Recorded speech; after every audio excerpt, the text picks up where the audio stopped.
돌아옵니다. 감사보다는 걱정과 염려, 하나님을 신뢰하지 못했던 날들이 더 많았음을 아버지 주님, 우리의 믿음의 연약함을 용서하여 주시고 굳센 믿음을 더하여 주시옵소서. 아멘. 하나님, 이 시간 말씀을 듣습니다. 말씀 앞에 겸손한 마음으로 서게 하시고 말씀이 삶 속에서 열매맺는 은혜가 있게 하여 주시옵소서. 아멘. 주은의 교회를 섬기는 목사님 사모님 늘 영육간에 감격케 하시고 사역에 필요한 것들을 채워주시기를 간구합니다. 아멘. 시간 성도님 한 분 한 분 기억하여 주시고 늘 영적으로 튼튼해서 삶 속에서 승리하는 날들이 많기를 주님 기도합니다. 아멘. 예배에 참여가 시작하는 하나님께 맡기오며 함께 해주실 것을 예수님의 이름으로 기도합니다. 아멘. 하나님 말씀 요한계시록 16장입니다. 하나님 말씀 요한계시록 16장. 16장. 요한계시록 16장. 1절부터 보겠습니다.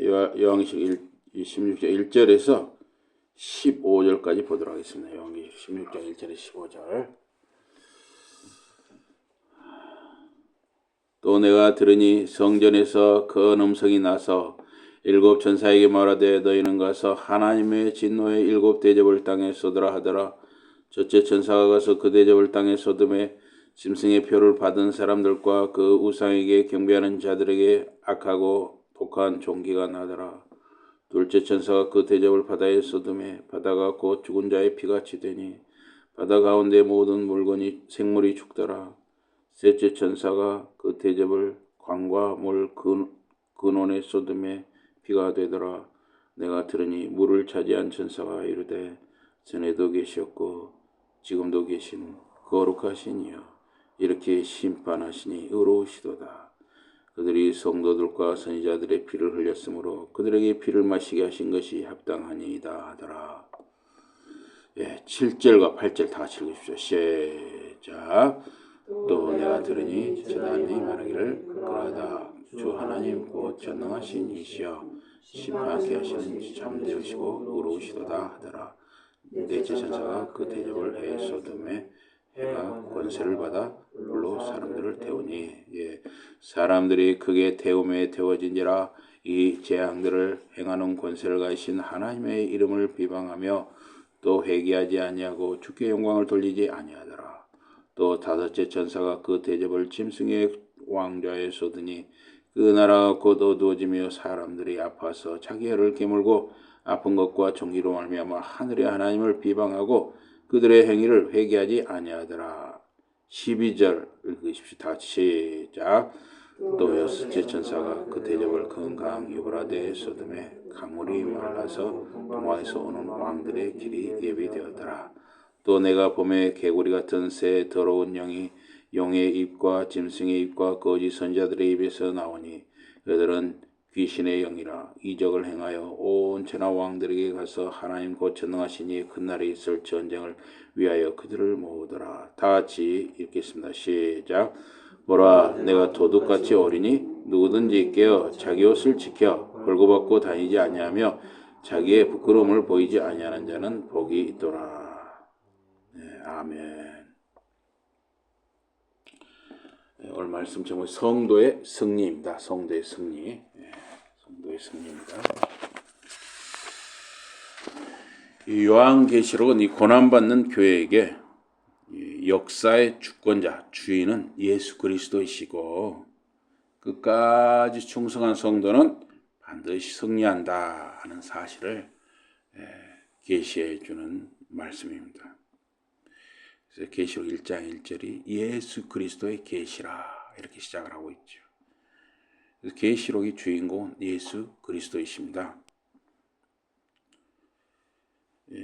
그래서 이 중요한 주제가 세 가지인데 첫째는 예수 그리스도의 주권과 승리하시는 그 어린 양을 말씀하고 두 번째로는 교회의 인내와 충성을 말씀하고 세 번째는 하나님의 공의로운 심판과 이 새 창조, 이 세 가지를 요한계시록에서 이렇게 말씀합니다. 물론 다른 것도 말씀하지만 이 세 가지가 아주 중요한 내용입니다.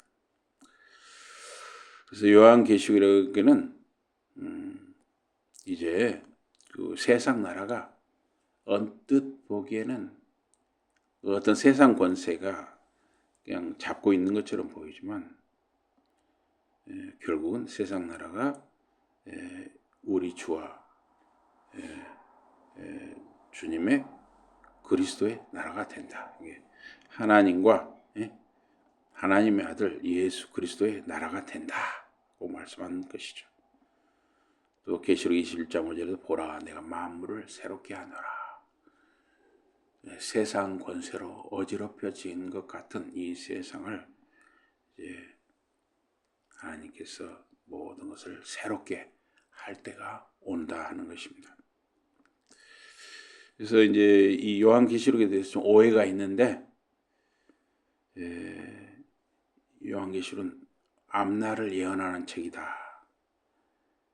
그런 오해가 있어요. 그러나 사실은 이 요한계시록은 현재 교회, 이 교회를 위한 계시의 말씀입니다.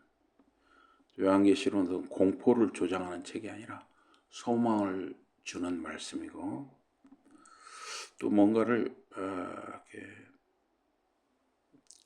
계산하는 책이 아니라 그러니까 뭔가 자꾸 앞일을 이렇게 막 점치려고 하잖아요. 앞일을 모르니까 점치려고 해요. 뭔가를 계산하려고 하는 사람들이 많죠. 그러나 이런 계산하는 책이 아니라 충성의 말씀이다 하는 것입니다. 그래서 요한계시록은 언제 무슨 일이 일어나는가를 알려주는 것이 아니라 누가 이기느냐 그리고 어떻게 살아야 하는가를 밝혀주는 책이 바로 요한계시록입니다. 요한계시록은 고난 속에서도 어린 양을 따르는 교회가 반드시 승리, 영광에 이른다 하는 그 하나님의 약속인 것입니다. 그래서 오늘 읽은 이 요한계시록 16장 말씀은 이제 하나님의 인내, 하나님이 계속 참으신단 말이에요.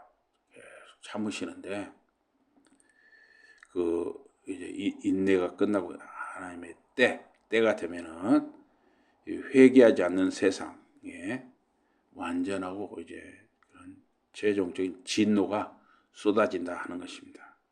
그래서 요한계시록 16장에는 그런 하나님의 진노가 쏟아지는 내용을 말씀하고 있습니다. 그러나 그 가운데서 교회는 깨어 옷을 지키라. 옷을 지키라는 것은 이제 믿음을 지키라 하는 것입니다. 옷은 이제 믿음이라 할 수가 있겠습니다. 옷을 지키라. 마지막 경고죠. 또 자기 본분을 지키라. 자기 자리를 지키라.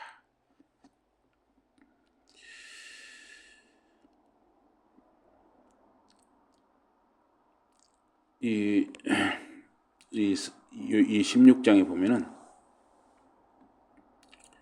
이제 하나님께서 진노의 7 대접을 땅에 쏟으라. 16장 1절에 7 대접을 땅에 쏟으라 그러잖아요. 이제 더 이상 회개하라.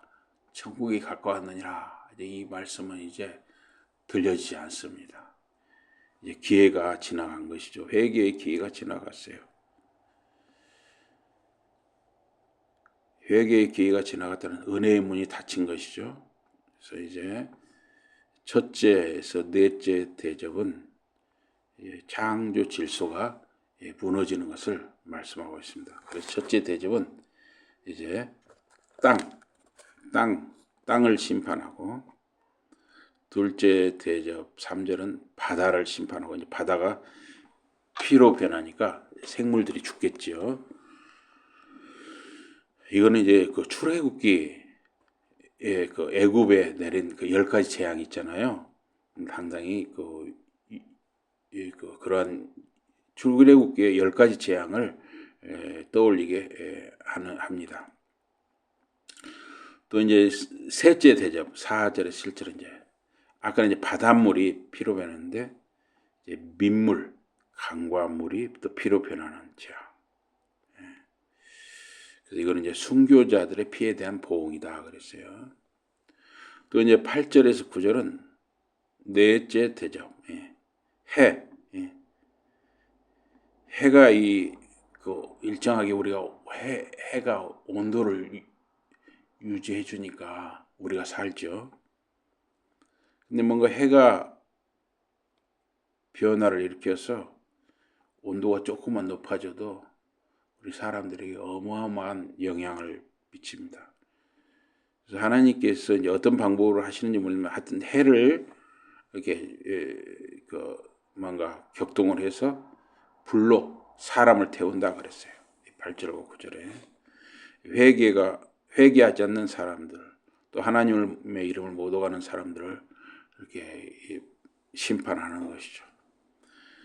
또 여기 10절에서 11절은 이제 영적인 어두움을 이야기하고 있습니다. 또 이제 12절에서 16절은 아마겟돈과 영적 전쟁을 이야기를 하고 있습니다. 그래서 이제 새 더러운 용과 짐승과 거짓 선지자가 나옵니다. 그래서 이제 이 아마겟돈이 무엇이냐? 이 아마겟돈이란 말은 헬라, 그리스식 말입니다. 헬라, 아마겟돈 하면 헬라어예요. 헬라어로 표기한 것이고, 이게 이제 히브리식으로는 하르 머기또입니다. 하르 머기또. 하르란 말이 산이란 말이거든요. 하르 머기또, 머기또의 산. 그래서 이제 그 결혼 그때 30주년이었나요? 저하고 아내 우리 사위와 딸이 보내줘서 가보니까 그 무기또, 그 별로 큰 산이 아니더만요. 그런데 하여튼 그것이 전략적 중지여서 그런지 거기서 굉장히 역사적으로 전쟁이 많이 일어났나 봐요. 그리고 주변에 굉장히 넓은 골짜기, 그 사람들 말로는 골짜기지만 평야지대 같은 그런 데가 있어서 야트막은 산들로 둘러싸여 있고, 그래서 이제 그 골짜기와 그 머기또 산을 중심으로 거기서 전쟁이 많이 일어났었나 봐요. 어떤 이 아마겟돈 전쟁이라는 것은 그 머기또 산을 중심으로 그 왕들이 모여들어서 이제 전쟁이 일어난다. 이런 이야기예요. 이 아마겟돈 전쟁은, 머기또 산의 전쟁은 하나님과 이 사탄의 세력, 그 세상 권세, 어둠의 세력 간의 이제 최종 대결을 상징하는 게 바로 아마겟돈 전쟁, 머기또 산의 전쟁이라 할 수가 있습니다. 그래서 이제 거기 보면 12절에 유프라테스 강이 마른다 그랬어요. 유프라테스 강은 이제 지금 이라크 지역과 이 중동 지역의 이게 경계선 같은 것이거든요. 이제 거기 마른다, 이 강이 마른다 하는 것은 이제 강이 마르면 어때요? 일종의 길이 될 수도 있잖아요. 거기를 통과해서 다닐 수 있는 길이 될 수도 있단 말이에요. 그래서 이제 하나님의 주권 아래서 열방 나라들이 심판의 자리에 이제 자기들이 알아서 모이게 된다는 거죠. 뭔가 다 동기가 있겠죠. 자기들의 그런 세속적인 동기를 가지고 모여들게 됩니다. 그래서 인간의 역사 속에 정치와 군사적인 질서가 이제 무너지는 때가 된다는 것이죠. 아마겟돈 전쟁, 머기또 산의 그 전쟁은 그런 세상 권세, 세상 질서의 정치, 군사적 이런 모든 질서가 무너지는 때가 되는 것이죠. 그래서 이 새 더러운 영이라고 그랬어요. 용은 사탄을 말하고, 짐승은 적 그리스도를 말하고, 거짓 선지자는 거짓 종교 권력을 말하죠. 지금도 우리나라에도 참 우리나라가 좀 그런데 좀 앞장섰어요. 참 통일교라든가 또 통일교는 지금도 굉장히 나라를 시끄럽게 하잖아요. 또 뭔가 정치 권력과 뭔가 정치 자금 이런 게 왔다 갔다 해가지고 좀 굉장히 앞으로도 무슨 특검을 한다 하면 참 앞으로도 시끄럽게 하고 있어요. 또 뭐 신천지라든가 굉장히 우리나라가 보면 그런 이단 사이비가 많이 일어나는데 일종의 그런 것이 다 뭐냐면 거짓 선지자, 거짓 종교 권력이라고 할 수가 있습니다. 그래서 다 이 적그리스도나 거짓 종교 권력은 다 이 사탄의 조종을 받는 것이죠. 그런 그 위에 이 사탄이나 적그리스도나 이 거짓 종교 권력 이런 건 다 하나님의 주권 아래 있는 것이죠. 하나님이 허용하는 선까지만 그들이 활동할 수가 있는 것이죠. 그래서 그들은 이 세상 권력자들을 속이고 뭔가 미혹하고 또 이런 사탄의 세력들도 뭔가 또 어떤 이적도 일으키죠. 또 그들도 나름대로 어떤 하나님이 허용하는 선에서 병을 고치기도 하고 그러니까 사람들이 속아 넘어가죠. 또 뭔가 있다 하고 그래서 하여튼 이들이 일어나서 용이나 짐승 거짓 선자들이 앞장서서 하나님을 대적하는 전쟁으로 이끈다는 거예요. 그래서 이 아마겟돈 전쟁은 사람이 정치적으로 선택하는 것처럼 보이지만은 실제로는 영적인 전쟁이라는 것입니다. 어제도 보면 그 미국 트럼프가 그 베네수엘라인가요? 베네수엘라 대통령 부부를 잡아갔어요. 정말 이건 좀 그래서 저는 뭐 푸틴이 하는 일이나 우리 트럼프가 하는 일이나 그래서 이렇게 사람이 정치적으로 뭔가를 하는 것 같이 보이지만 그 뒤에는 어떤 영적 전쟁이 있다는 것입니다. 그래서 이 15절 우리 15절을 다시 한번 읽어봅시다. 우리가 읽은 오늘 본문 말씀이라고 할 수 있는데요. 15절을 다 같이 읽겠습니다. 15절입니다. 다 같이 시작. 보라, 내가 도둑같이 오리니 누구든지 깨어 자기 옷을 지켜 벌거벗고 다니지 아니하며 자기의 부끄러움을 보이지 아니하는 자는 복이 있도다. 예수님께서 다시 오시는 것은 예고하지 않고 오신다는 것입니다. 도둑도 내가 언제 몇 시에 오겠어, 어디로 들어오겠어 이렇게 알려주지 않지요. 예수님도 언제 어떻게 오실지 모르는 것이죠. 그래서 우리가 깨어 있어야 한다는 거예요. 깨어 있는 모습은 자기 옷을 지키고 벌거벗고 다니지 않냐고 부끄러움을 보이지 않는 거예요. 깨어 있어야만 수치를 보지 않고 또 깨어 있는 사람이 복이 있다 그랬어요. 그래서 이 옷은 일종의 그 믿음이라고 할 수가 있습니다. 또한 옷은 이 성도의 성도가 의롭게 되는 것은 믿음으로 의롭게 되잖아요. 또 신앙의 순결이라고 할 수가 있어요. 그래서 이제 이 종말이 가까울수록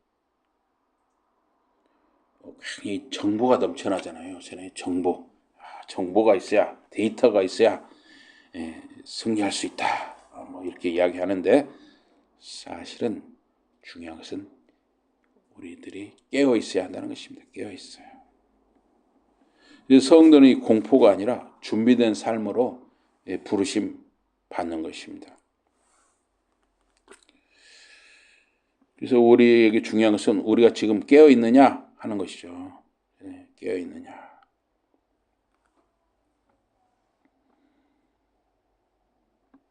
그래서 하나님께서 진노하시는 이유, 하나님께서 화를 내시는 것은 뭐 우리 보통 사람들이 하는 것처럼 감정적으로 어떤 분노를 일으키시는 것이 아니고 거룩과 공의의 표현이시라는 것입니다. 하나님은 하시는 것은. 그래서 이 세상과 함께 교회도 심판 속에 있지만 교회는 심판의 대상은 아니죠.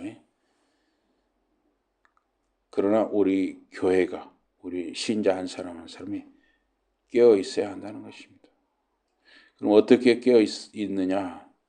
제가 저나 또 우리 사모가 강조하는 게 말씀이죠. 말씀. 날마다 이 말씀을 읽는 것. 그래서 저나 여러분이나 최소한 5분이라도, 단 5분이라도 우리가 말씀을 꼭 읽어야 돼요. 그리고 또 이런 경우가 있어요.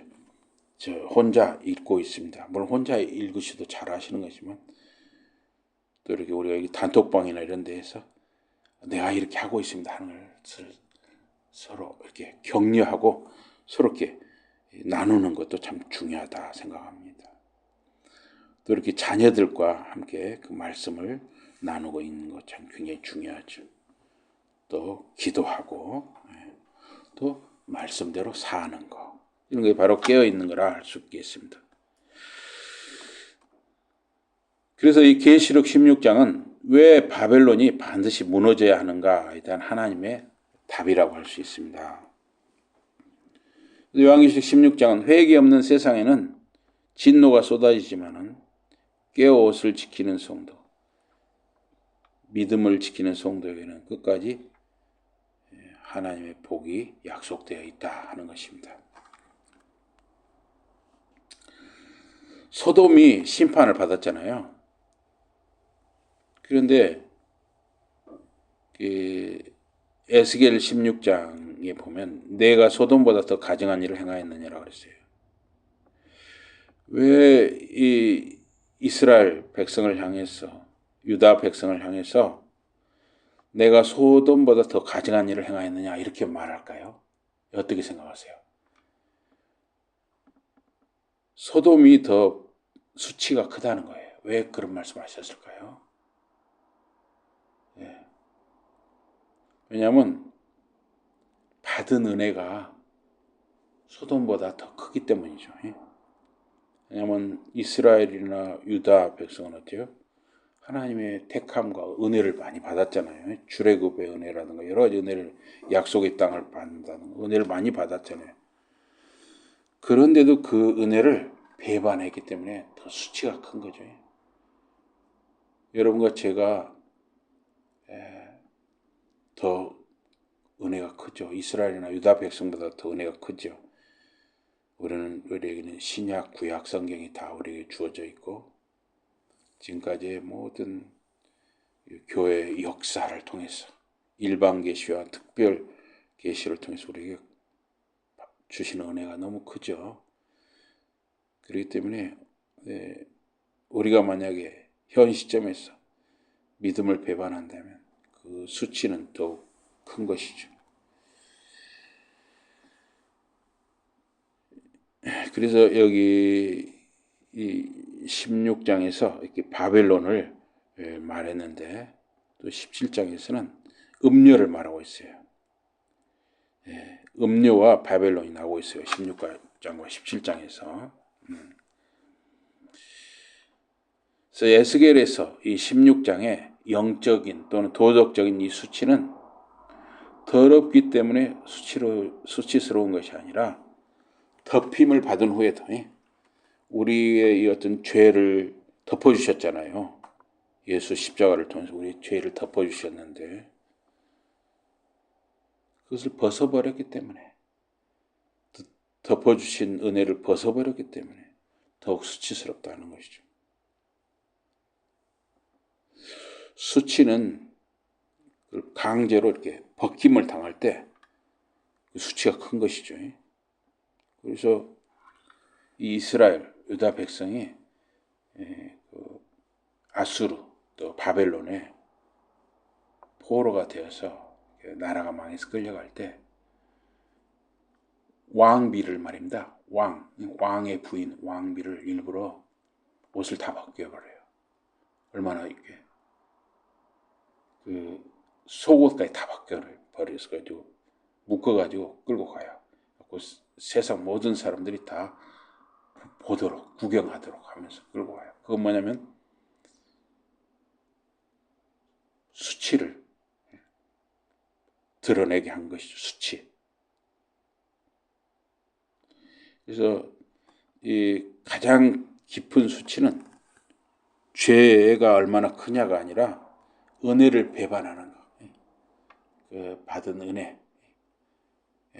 은혜를 우리가 배반하는 그런 삶. 그게 더 큰 수치라고 할 수가 있습니다. 보라, 내가 도둑처럼 온다. 깨어 있으며 자기 옷을 지키는 자는 복이 있다. 이는 그가 벌거벗고 다니지 않게 하며 사람들이 그의 수치를 보지 않게 하려 함이라. 받은 은혜를 배반한다는 것은 참으로 큰 수치가 되는 것입니다.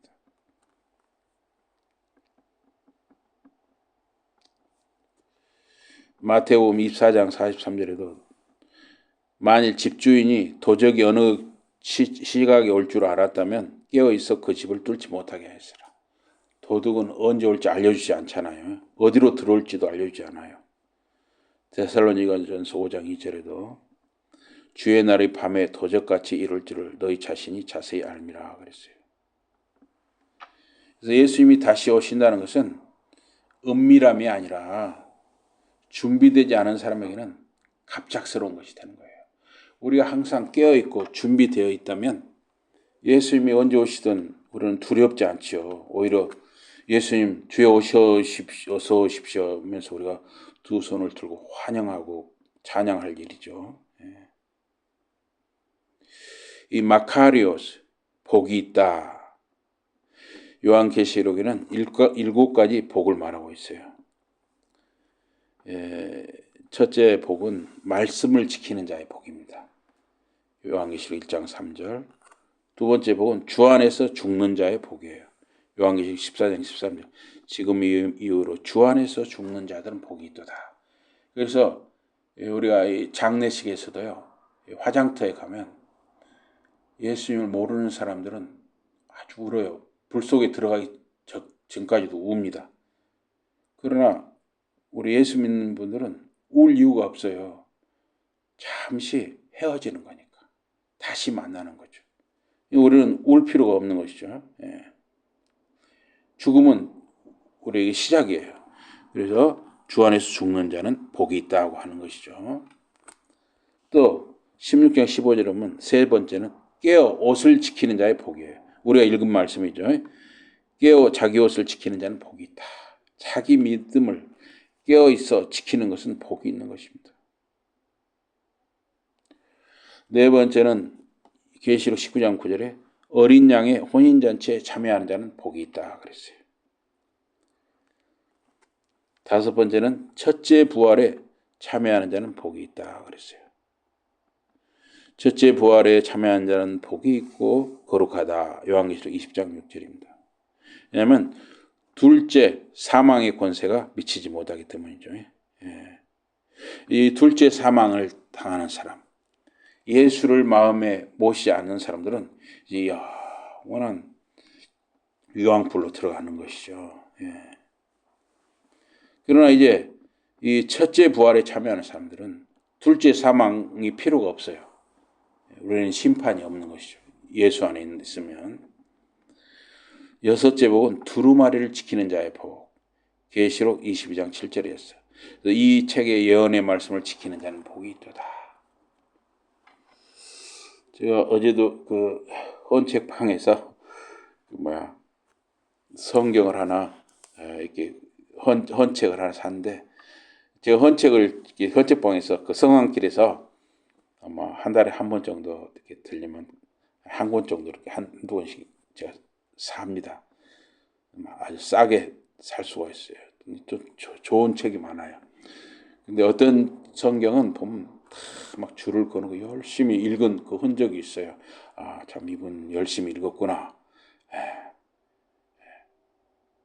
그 사람이 어떻게 살았는지 좀 그 책을 보면 좀 보여지기도 하죠. 물론 줄을 긋는다고 열심히 읽는 건 아니지만 하여튼 그런 흔적이 있어요. 또 어떤 분은 그냥 이 책이 안에가 깨끗한 분이 있어요. 그냥 깨끗한 책이 있고 또 열심히 읽었는데도 깨끗한 게 있고 다 그 구별이 되죠. 그래서 예언의 말씀을 지키는 자는 복이 있다. 우리가 정말 말씀을 정말 가까이 해야 합니다. 말씀. 말씀과 기도는 함께 따라오는 것이죠. 그래서 영의 양식, 영의 빵과 호흡이라고 할 수가 있어요. 말씀과 기도는.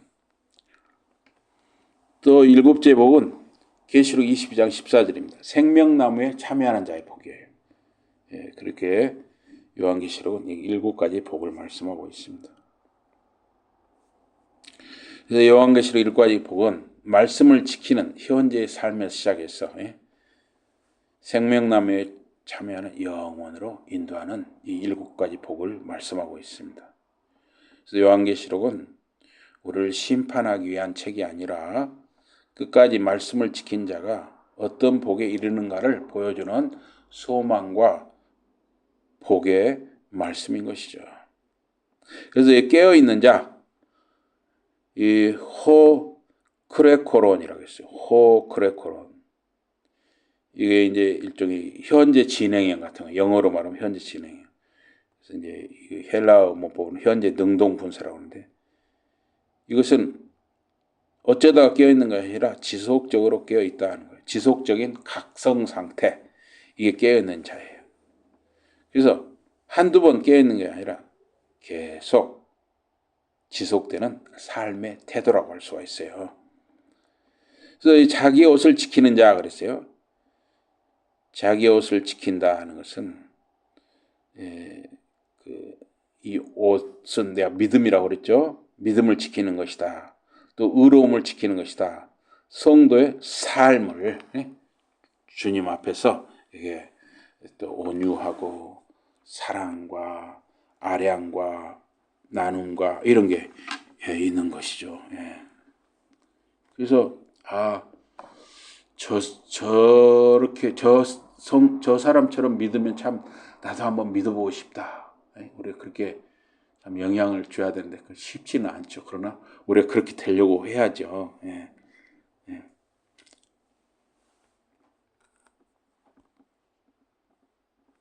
그래서 이 창세기 3장에서 아담과 하와는 죄를 짓고 벗었다는 것이 부끄러워졌어요. 죄가 없을 때는 벗었다는 것을 의식하지도 못했고 또 부끄럽다고도 느끼지 않았어요. 그런데 죄가 들어와 버리니까 그 숲사이에 숨었고 또 나뭇잎으로 그 수치를 가리려고 했습니다. 그것으로 가려지지 않는 것이죠. 그래서 창세기 3장 21절을 보니까 아담과 하와를 에덴 동산에서 내보내시면서 그냥 내보내신 것이 아니라 여호와 하나님이 가죽옷을 지어 입으셨다고 그랬어요. 뭔가 짐승의 피를 흘리셨겠죠.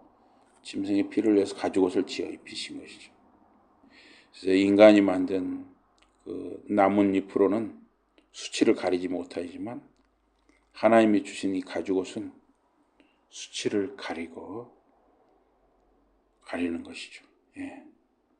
하나님께서는 우리 인간의 죄를 수치를 주시고 정죄하려는 것이 아니라 덮어주시려는 것이죠. 하나님은 우리의 허물을 덮어주시려고 하시는 분입니다. 간음의 현장에서 붙들려온 여인, 바리새인과 서기관들, 유대 지도자들은 예수님을 함정에 빠뜨리기 위해서 그 여인을 끌고 와가지고 예수님을 시험했죠. 예수님은 정죄하지 않으시고 그 여인의 수치를 덮어주셨습니다.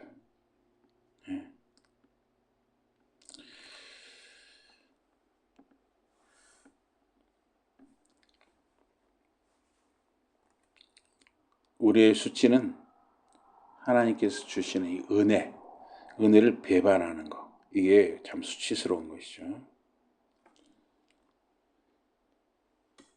성도는 어떻게 예수님의 재림, 예수님이 다시 오시는 것을 준비하는가? 깨어있는 것이죠. 깨어있는 것.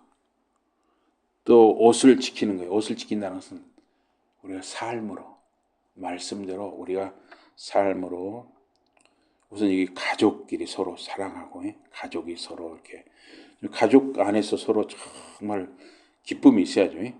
가족이 서로 살아가는데 먹고 마시고 이렇게 가족이 하루하루 살아가는 즐거우면 그것이 바로 천국이죠.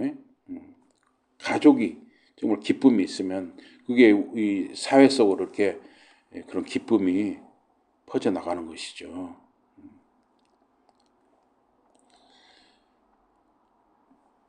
그래서 이 계시록 16장 15절은 우리 예수님이 다시 오시기를 기다리는 성도의 깨어있음, 거룩한 삶을 요구하는 경고이면서 또 복을 선언하고 계시는 것입니다.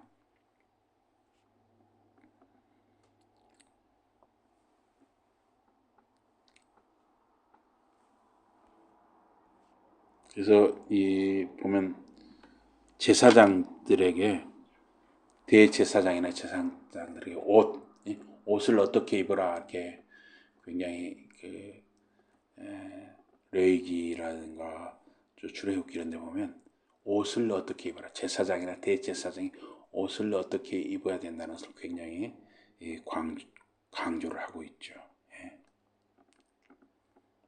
그런데 오늘 본문 말씀에서도 또 옷을 말씀을 하셨어요. 그래서 이 수치를 받게 되는 것은 자기 본분을 벗어나 버릴 때, 자기 본분, 자기 자리를 벗어날 때 우리가 큰 수치가 되는 것입니다. 그래서 여기 바벨론과 음료의 관계를 이렇게 잠깐 말씀드리고 이제 마무리하겠습니다.